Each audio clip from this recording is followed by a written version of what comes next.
Hi, I'm Raphael Saadiq, and I love that girl.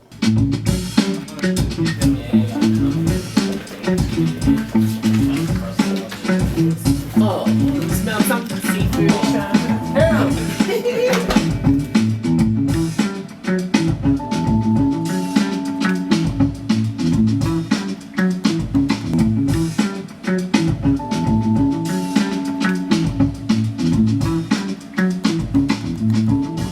Welcome to my studio.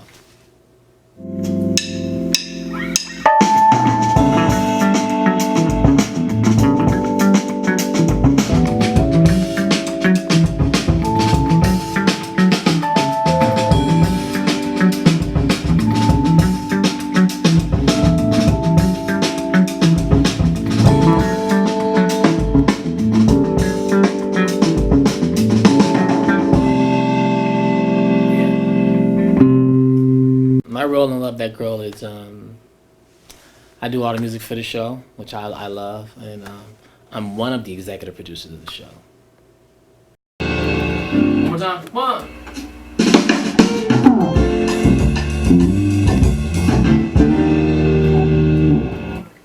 My process for scoring a show like Love That Girl is to look at every scene, know every character, and to get to know them and get to know their mood swings, and kind of just tailor music to each person, each scene.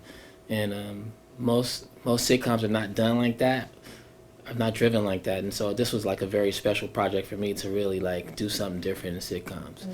So I have fun like with every scene, putting different music to every scene.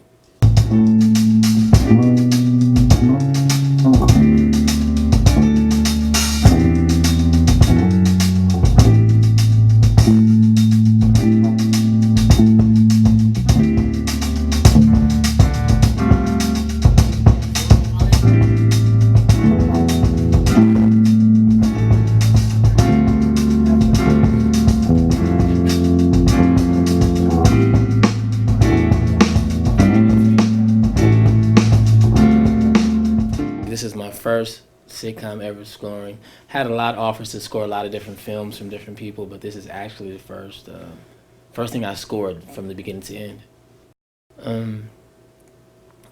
Every episode will have their own theme. Every slot, every drop is tailored for every scene. There's not one. Everything is different. Every scene is shot is tailored for every scene. This is the first time I ever did. It's 104 different cues. Every cue is different. Let's just do the regular tag out and then figure out the background music too. I think the shows that inspire me the most is Fred Sanford for sure. Barney Miller, Taxi. Welcome Back, Carter. Those kind of shows that I grew up to. Good Times, of course. Good Times is probably What's Happening. All those type of shows that as a kid when they come on, you just know the music, you know the songs, you know the lyrics, and I felt like those are some of the things that keep people sitting on the couch and they listen to music with mother and father and the kids, and all of a sudden you know all these songs and you don't even know why you know them. Because once you're looking at some great actors and listen to great music, and once you marry both of those two things together, you can kind of come up with a unique piece. The role of a musical director could be different. It depends who's in the room. Some of the producers and the director himself that directs the sitcom. They might have a lot of ideas, but for this show, Bentley Evans, a friend of mine that I've been knowing since he was just like a little tall kid, taller than everybody else walking around, kind of gave me the freedom to do exactly whatever I wanted to do, to use my vision. So they just let me do whatever I wanted to do. So I kind of would shoot things by him and say like, what do you think about this? Like, hey, go ahead and do what you do. So taking that to the hill, I just went crazy and said, you know what, I'm gonna do things that I've never seen on TV. Like there's a club scene where they're calling a trail in, and I actually play MC music, like when you go to a club and a DJ plays, I'm having a band play, and those things are just have a vision to help the producer and the directors and give them vision to bring it back to them and have them critique it and say, I think we could do that. And I think that's the role of a musical director of a sitcom. Hey, you have to call me. What up? What up? Y'all made it out. Look, anything you want to eat or drink, put it on my tab. It's the character called Cat Daddy. Cat Daddy. He has his own. You know, every man should have their own theme song, or would love their own theme song. And Cat Daddy has this little thing that Stacy does. Stacy and Stacy's friend Sean. Stacy and Sean walked in the studio, and I said, you know what? We was gonna give everybody one, but we felt like, you know, Cat Daddy is the one who's deserving of his own one piece, and we kind of threw this thing right over the top of his dialogue, which is never really seen before in not too many sitcoms. I'm sure it's been done before, but I haven't seen it in 10 years or 15 years. So we kind of threw Cat Daddy this little thing. Every time you see Cat Daddy, you hear just like this Cat Daddy, and you know. And Delroy Jones had his. And yeah, and Delroy Jones has his own theme song. He's kind of pimped out. You know, he's kind of like a late 70s, 80s pops who's like really cool, but think he's cool, but he's not as cool as you think he is. You know, he wears these big long shirts, and you just have to tailor some wah-wah music to him, you know.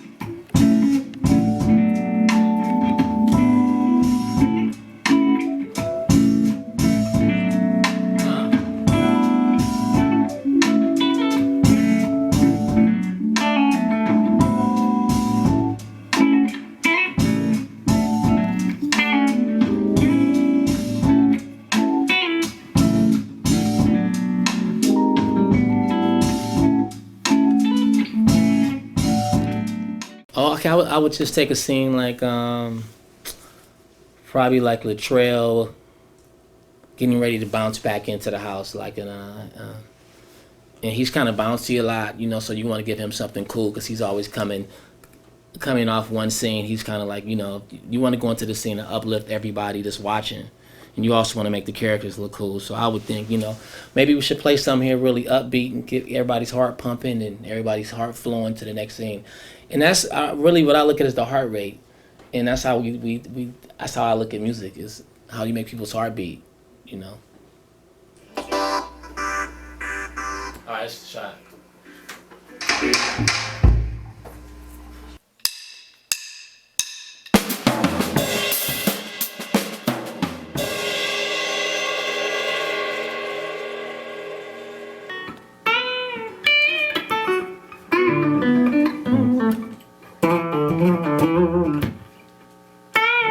Yeah, he just, man, that's Charlie Murphy, man.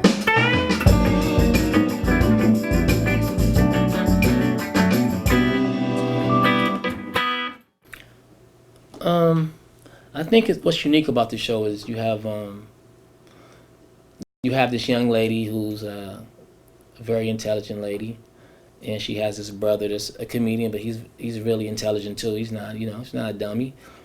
And I just think it's a cast of, I think it's a great story that's happening all around the world right now, you know, with the economy. And then, you know, the father has a real estate company, and the daughter she's working with the father, and they get along, and they still tolerate their brother who's on the come up, who's trying to make it. And then she has positive friends at the beauty shop.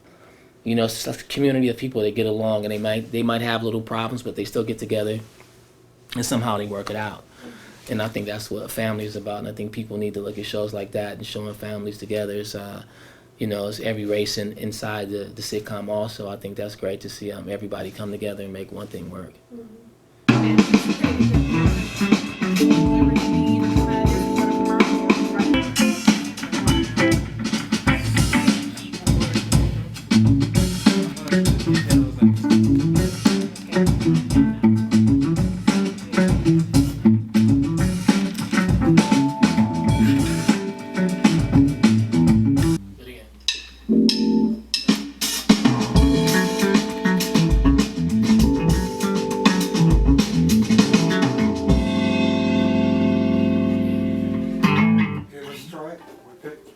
The story behind Love That Girl is, you know, I'm a huge, you know, 60s throwback type of guy, and I spent like the last 2 years touring around the world playing my last album, The Way I See It, and Love That Girl was one of my first records off the record, which nobody understood why I was doing music like that at that time.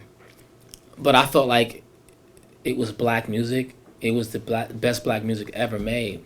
So I just said, I want to just do something that I know that will be around, it will last, and no matter how old you are, how young you are, I felt like if it was good enough, people would grasp to it. And the main thing was I wanted to make music that could be licensed in films. So I wasn't really paying attention too much to radio. I just made music that could be licensed in films. And when Bentley came to me and he was actually trying to find the lead person for the lead role. And then when he said it was Tatiana, and I was like, everybody loves Tatiana. So let's just use Love That Girl. And then we actually titled it Love That Girl, the show Love That Girl.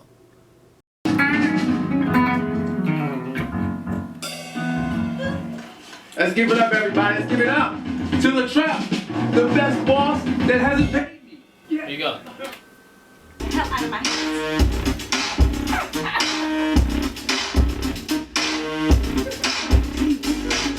This is my entourage. Usually, you get entourages. Yeah, I'm Unique Mom is from Breach. She's in Baltimore, so I played that market like 4 times in the last 2 years, a lot. So that's for her mom. Is right. Everybody likes a 2-step, and it's been in maybe that song's been in like 3 or 4 movies already. So it's been around. Well, once every episode is done, we'll actually make some and get them right for every scene. Set up some of the club scenes, the bar scenes, and we'll just mix them to sound as good as we can get them to get them to sound. And we turn them over to the producers and the director, and then they take them and have them the color done, and they do all that, and I just run out the door and get more work. Man, that's Charlie Murphy, man.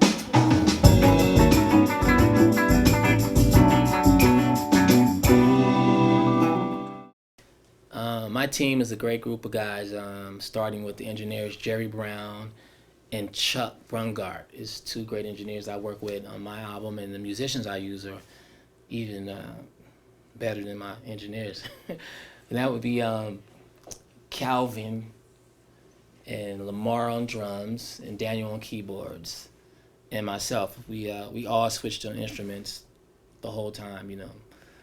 We just kind of jumped from instrument to instrument until we got it done, and that's what happens when you work with a great group of guys. It's always on time and love to work and love to play. We had so much fun playing. We played these long songs before we did the cues. We had to stop playing sometimes just to get the cues done. Yeah. What? Not the salamander skin?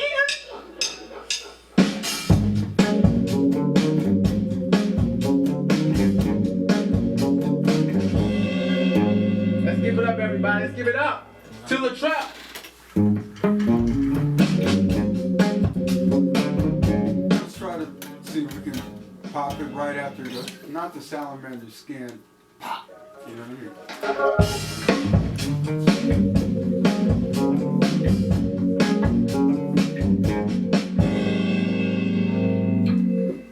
So what I'll do is, instead of giving a count, I'll just pop it right in the salamander skin. That'll Okay. be 4. Okay. Salamander skin.